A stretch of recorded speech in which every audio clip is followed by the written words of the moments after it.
O Processo do Tenente Elagin, de Ivan Bunin, com tradução de Boris Schneiderman, pela editora 34. Esse livro foi publicado em 1926 e, como o título já sinaliza, o tema é um processo que ocorre num tribunal. A gente não sabe muito bem se é no tribunal, mas dá a entender que tudo acontece ali, né? Tá rolando um processo e nesse desenrolar nós temos também alguns deslocamentos no tempo e no espaço, ou seja, não se passa tudo dentro do tribunal, pois cenas advindas de outros lugares e de outros tempos também adentram a história. O título dá a entender, né, e o Bunin joga esse holofote no processo, dá a entender que é uma história que vai tratar de um processo, né, quando na verdade o título desse livro deveria ser alguma coisa como Sosnovskaya, vítima de um feminicídio, né? Quem é Sosnovskaya? A mulher que foi assassinada pelo tenente Elagin. Ela era amante dele, uma linda atriz, foi assassinada por ele.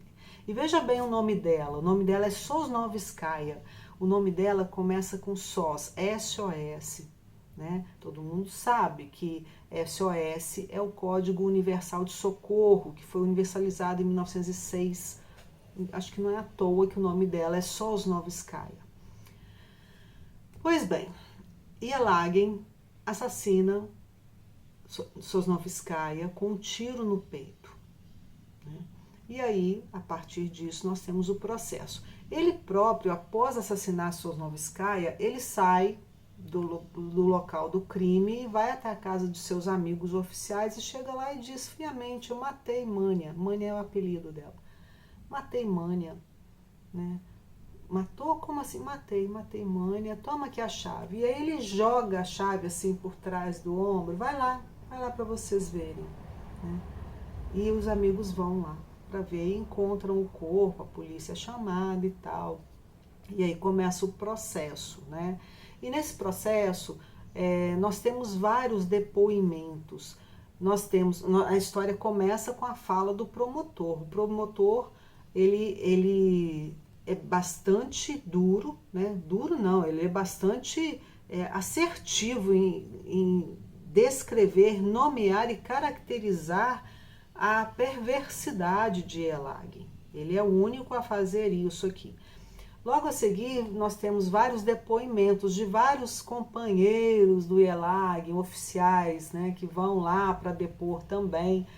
E todos eles vão dizer que Elagin é um homem muito bom, é um grande oficial, uma pessoa que presta grandes serviços, que trabalha com muita responsabilidade, né?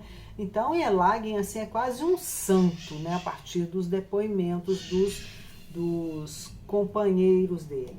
Na verdade, quem é que fala nesse livro? Veja bem, nós temos a fala do advogado de defesa, né, do promotor, nós temos 16 homens que depõem, são 16 homens, houve um feminicídio e são 16 homens que vão lá depor e todos eles vão dizer coisas muito favoráveis a Elagin e vão trazer uma imagem da Sosnovskaya como se ela fosse a pior das mulheres, né?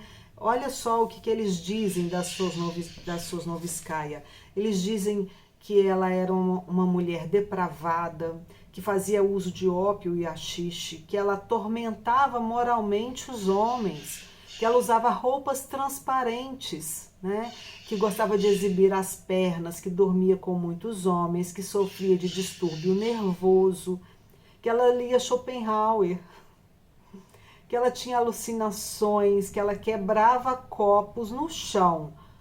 Então, era isso que os depoentes diziam da vítima, da Sosnovskaya, que ela era uma mulher depravada.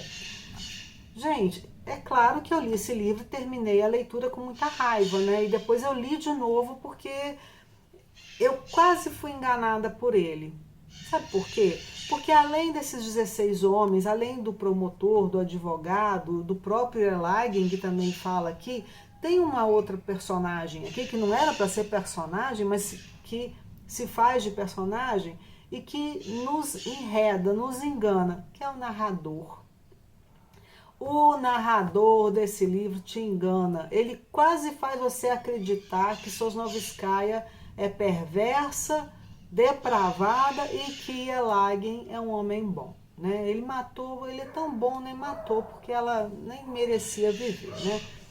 Esse narrador, o tempo todo, ele refuta o que diz o promotor e ele defende o Yelagin. Eu vou ler aqui um trecho do narrador falando sobre o ocorrido. Veja bem o que ele diz.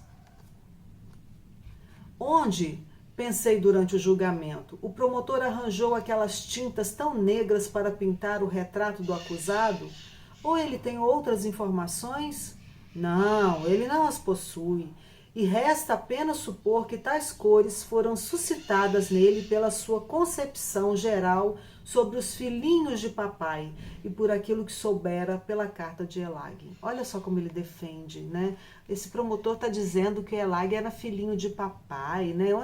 De onde ele tirou essas ideias de que o Yelagin é culpado, né? O narrador, gente, ele fala isso. Olha esse trecho aqui, esse aqui é mais longo, mas vale a pena.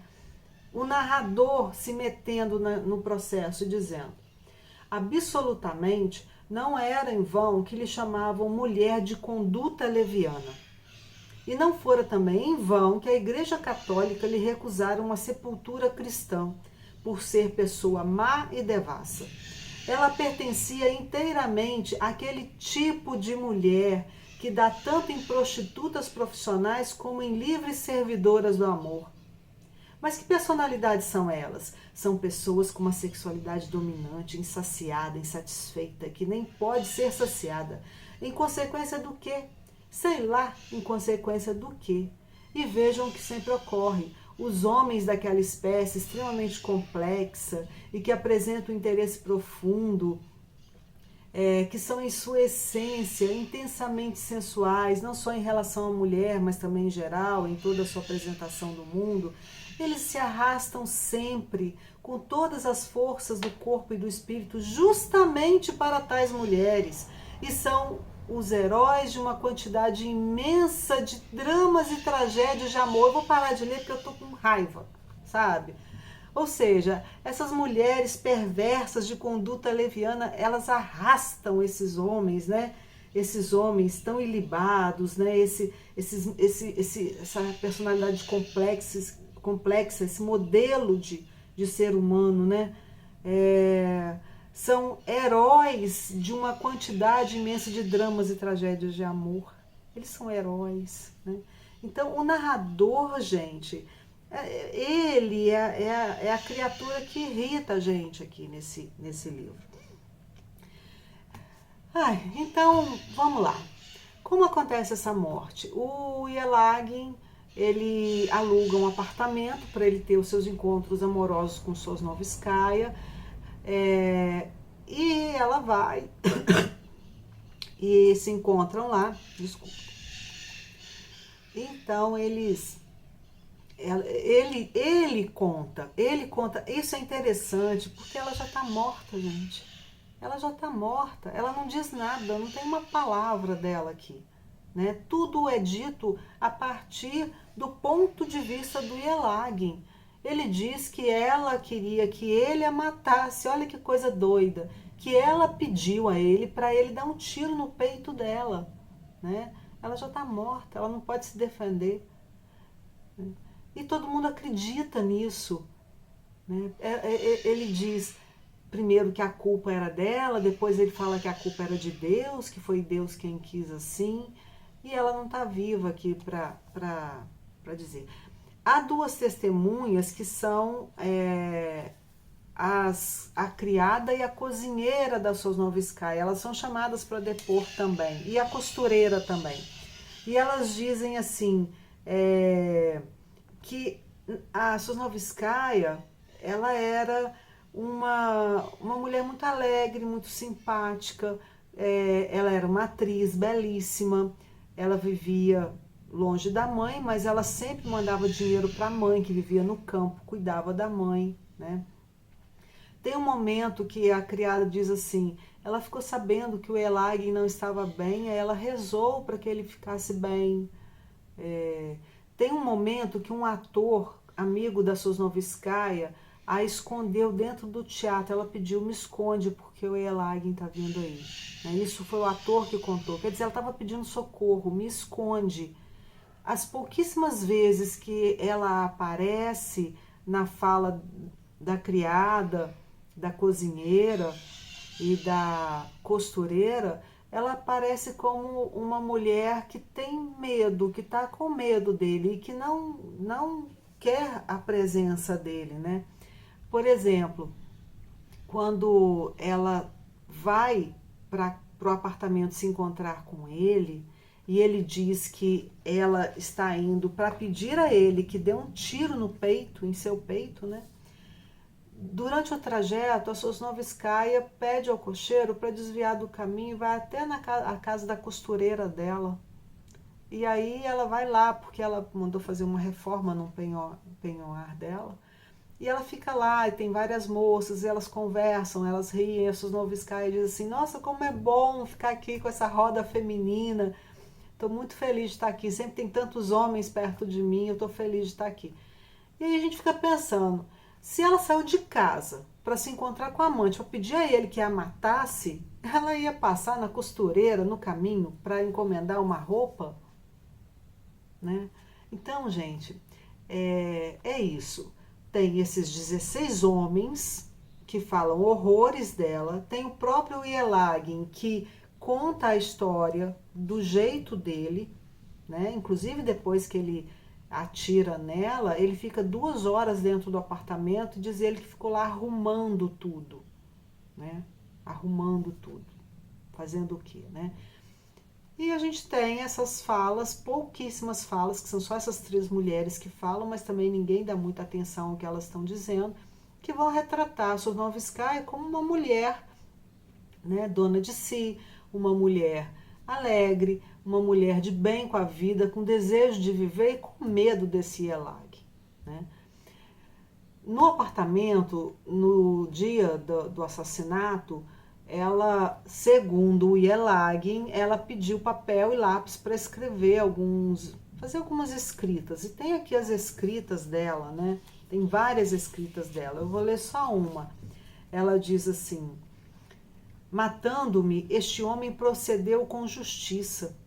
Minha pobre e infeliz mãe, não peço que me perdoe, pois não morro por minha própria vontade. Não morro por minha própria vontade, né? Então, ela estava muito atormentada por ele. Era ele que estava fazendo isso com ela. Inclusive, eles bebem muito nessa noite, nesse apartamento, né? E além dela escrever isso aqui, ela escreve vários outros bilhetes e ele diz que ela mesma escrevia e rasgava, tá? E a polícia encontrou depois esses bilhetes rasgados. E eu fiquei pensando, sabe? Aí tem vários bilhetes aqui que foram rasgados e que foram remontados pela polícia, por esses homens que estavam lá. E eu fiquei pensando, como será que eles fizeram para recompor essa escrita que foi rasgada? Se é que foi ela que rasgou, né? Se é que foi ela que rasgou. E quem remontou? Quem é que deu sentido a palavras que foram rasgadas, né? Então, é uma história que vai tratar de um feminicídio com foco no coitado do assassino, né? Que aquele se torna um coitado. Ele não se arrepende, né? Ele só vai culpabilizar mesmo a Sosnovskaya o tempo todo e dizer que ela é que pediu a ele que a matasse, né? Ela que pediu, porque ela era uma atriz belíssima, muito admirada por todos. Ele, em vários momentos, ele fala que ele sentiu um ciúme terrível dela, né? Eles se conheciam há 1 ano e meio. E aí eu fico pensando, esse moço chegou lá, onde que acontece isso? O autor fala em nossa cidade, não diz o nome da cidade, diz nossa cidade. Ora, quem fala em nossa cidade Tá dizendo de uma cidade pequena. Isso é coisa de cidade pequena, né? Ah, lá na nossa cidade, na minha cidade. Então, ele vai dizer também que a cidade inteirinha estava contra ela, né? Culpabilizando a vítima. A cidade inteirinha. Então, a opinião pública era essa, a opinião dos homens era essa. Ou seja, Sosnovskaya, ela provocou a própria morte, né? Com o uso de... fala muito que ela usava roupas transparentes, que ela seduzia os homens. Gente, é de amargar, viu? É de ler com raiva, sabe? Principalmente por conta do narrador, que defende o Elagin o tempo todo, né?